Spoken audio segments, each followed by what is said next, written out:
మదంతో కొవ్వెక్కి విర్రవీగినటువంటి YCP బానిస కుక్కలకి ఒక్కొక్కడి తొత్తర తీరిపోయేటువంటి రోజు వచ్చేసింది.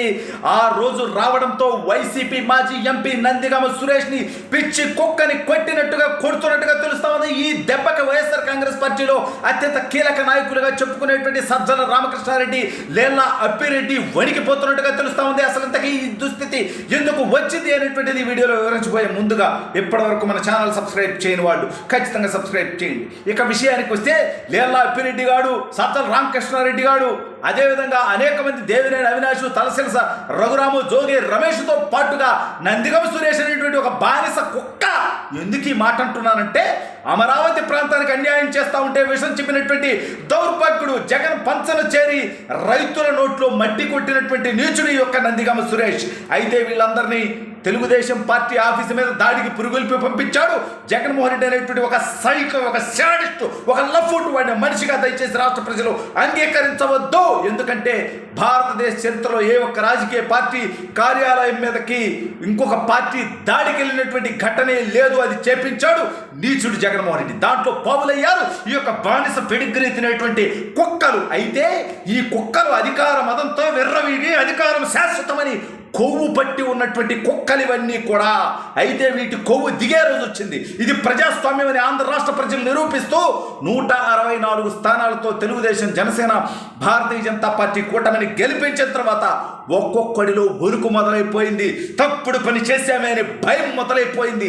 చట్టాన్ని అతిక్రమించి రాజ్యాంగాన్ని అపహాస్యం చేసినటువంటి కుక్కల కొడుకులు ఒక్కొక్కడు ఇవాళ పారిపోయేటువంటి పరిస్థితి వచ్చింది. విజయ్ పాల్ గాడు ఒక దౌర్భాగ్యుడు, అదేవిధంగా పివి సునీల్ గాడు ఒక నీచుడు. వీళ్ళందరి బతుకులు ఈ స్థితికి ఎందుకు వచ్చాయి? విశాల్ గున్ని దగ్గర నుంచి ఇవాళ కాంతిరాణ టాటా దాకా అనేక మంది నీచులు దాక్కునేటువంటి పరిస్థితి ఎందుకు వచ్చింది? డీజీపీగా చేసినటువంటి కసిరెడ్డి చేసినటువంటి నికృష్టపు పనులకి ఇవాళ ఒక్కొక్కడు చెప్పుతో కొట్టించుకునేటువంటి పరిస్థితి వచ్చింది. ఇవాళ హైకోర్టు వీళ్ళందరికీ ముందస్తు బెయిల్ కోసం వీళ్ళందరూ హైకోర్టుని ఆశ్రయిస్తే హైకోర్టు మీరు చేసింది నీచ పని, నికృష్ట పని, ప్రజాస్వామ్యాన్ని అపహాస్యం చేసేటువంటి పని, ఒక పార్టీ ఆఫీసుని ధ్వంసం చేయడానికి వందలాదిగా వెళ్ళటం అనేది చరిత్రలో జరగనటువంటి పని.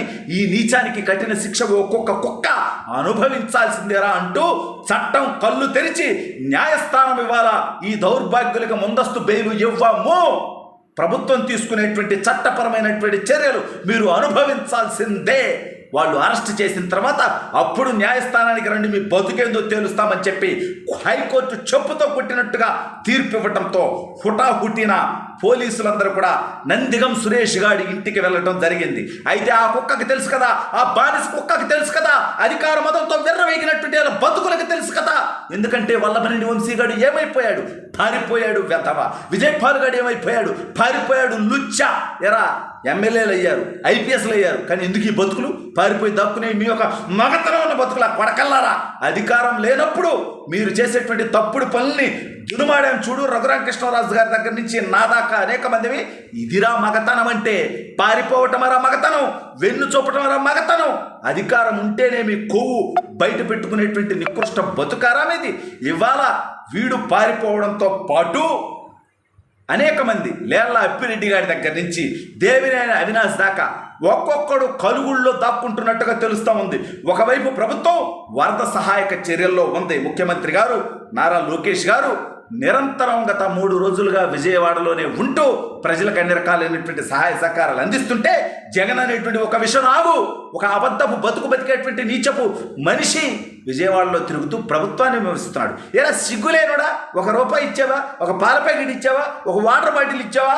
ఎవరికైనా ఒకరికి భోజనం పెట్టావంట. జగన్గా 420గా నువ్వు మనిషివైతే, నీకు మానవత్వం ఉంటే ఖాళీగా ఉంది కదా నీ వైఎస్ఆర్ కాంగ్రెస్ పార్టీ ఆఫీస్ ఇవాళ ఆడొక 50 మందిని కూర్చోబెట్టి 1000 మందికి భోజనం తయారు చేయించి విజయవాడలో నువ్వు మనిషివిరా, జగన్గా నీలో కూడా మానవత్వం ఉందిరా అని చెప్పి నాబొట్టోడు కూడా సర్టిఫికేట్ ఇచ్చేవాడు లోపరం.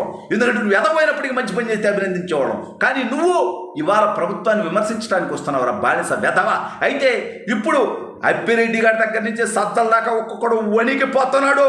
ప్రభుత్వం అరెస్టు చేస్తుందేమో, జైలు జీవితం గడపాల్సి వస్తుందేమో, కోర్టు ముందు ఆధారాలతో సహా ఉంటే శిక్ష పడుతుందేమో, మన బతుకులు ఏమైపోతాయో అనేటువంటి భయంతో ఉన్నారు. తప్పుడు పనులు చేయటం ఎందుకు, ఈ రకంగా భయపడటం ఎందుకు, ఒక పార్టీ ఆఫీసు మీద దాడికి రావటం ఎందుకు, ఇవాళ ఈ రకమైనటువంటి నీచ నికృష్టపు బతుకెందుకు అనేది ఒక్కసారి ఆలోచించుకోవాల్సినటువంటి అవసరం ఉంది.